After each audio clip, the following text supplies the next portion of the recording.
TTV Dinakaran கூட்டணியில இணைந்தது வந்து ஒரு இயற்கைக்கு மாறான கூட்டணி அப்படின்னு செல்வ பெருந்தகை கூறியிருக்காரு. ஆனா செல்வ பெருந்தை அன்னைக்கு ஏன்னா அவர் குளிர் ஜுரம் பிடிச்ச மாதிரி நேத்துல சுத்திட்டு இருக்காரு. அவரே இன்னைக்கு வந்து ஒரு பக்கம் அவரின் மீது போர்க்கொடி தூக்கி காங்கிரஸ் கட்சிக்காரங்க டெல்லிக்கு போறாங்க. ஒரு பக்கம் இங்க போகணும், ஒரு பக்கம் அங்க போகணுங்கிறாங்க. அந்த காங்கிரஸ் கட்சியினுடைய மேலிட பொறுப்பாளர் பொதுச் செயலாளர் அவரு திமுக நாங்க இருக்கிறோமான்னு எங்களுக்கு தெரியாது, மேல கேளுங்கிறாங்க.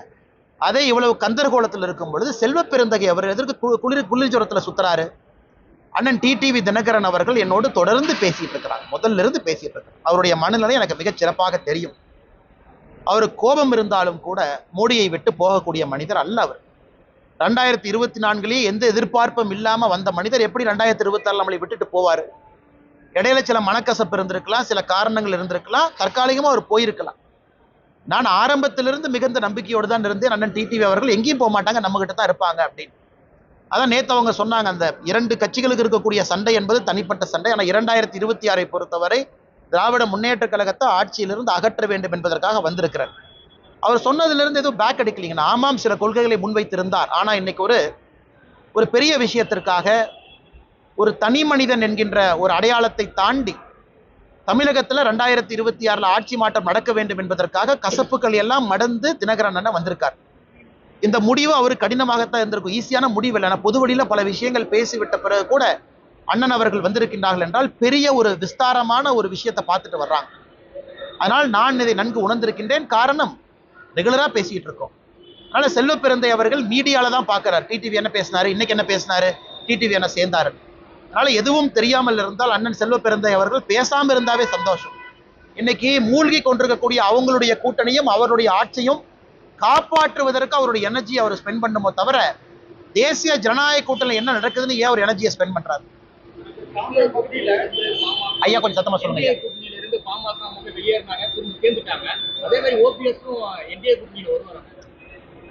ஆனா ஓபிஎஸ் அண்ணனை பொறுத்தவரை ஒரு பெரிய ஒரு தலைவர், ஒரு பொறுமையின் உருவமாக இருக்கக்கூடிய ஒரு தலைவர், நல்ல ஒரு மனிதர், ஒரு சத்திய சோதனை எல்லாம் கடந்து நிற்கக்கூடிய ஒரு தலைவர். அரசியல் யாரோ சொன்னாங்க நிரந்தரம் என்பது எதுவும் இல்லைன்னு.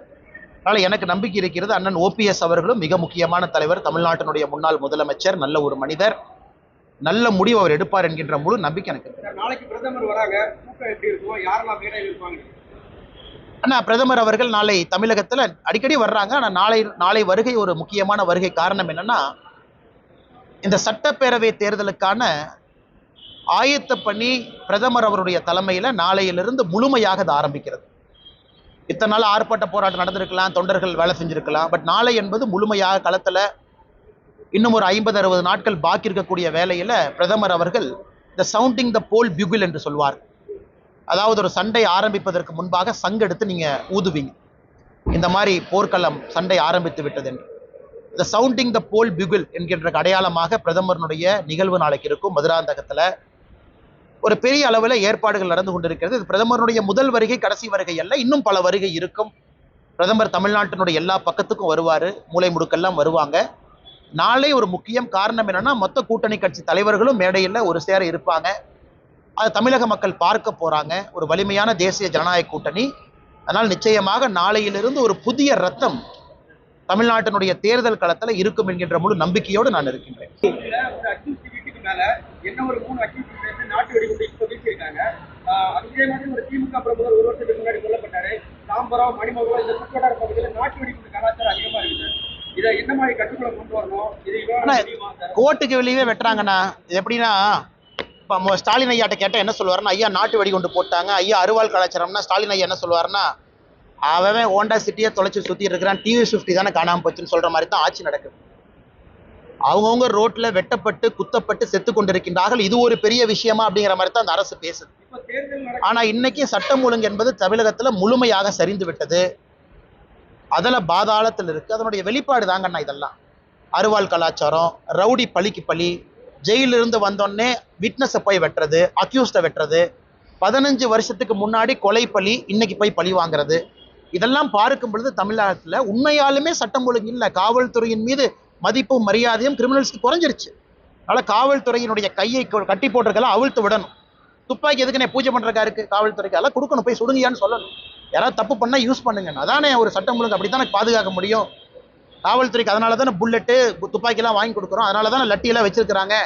எதையுமே பயன்படுத்தக்கூடாது, வாயை மூடிட்டு காவல்துறை போலீஸ் ஸ்டேஷனில் உட்காருன்னா எப்படி தமிழ்நாட்டில் சட்டம் ஒழுங்கு கட்டுக்குள்ளே வரும்? இன்னைக்கு பீகாரில் துணை முதலமைச்சர் ஹரீஷ் சாங்கவி ஒரு முந்தானத்து ஒரு இன்டர்வியூ கொடுக்குறாரு.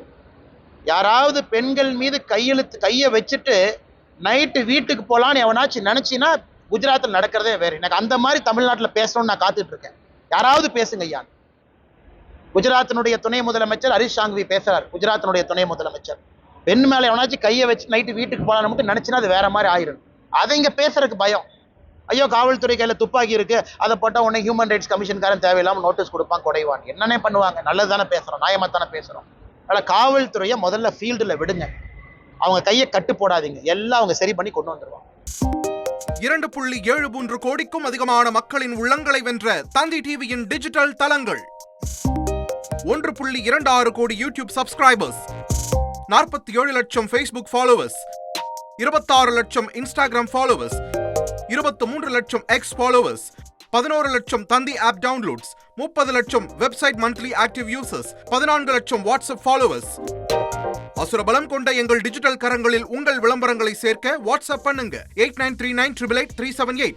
Email advttanditv@dttv.in.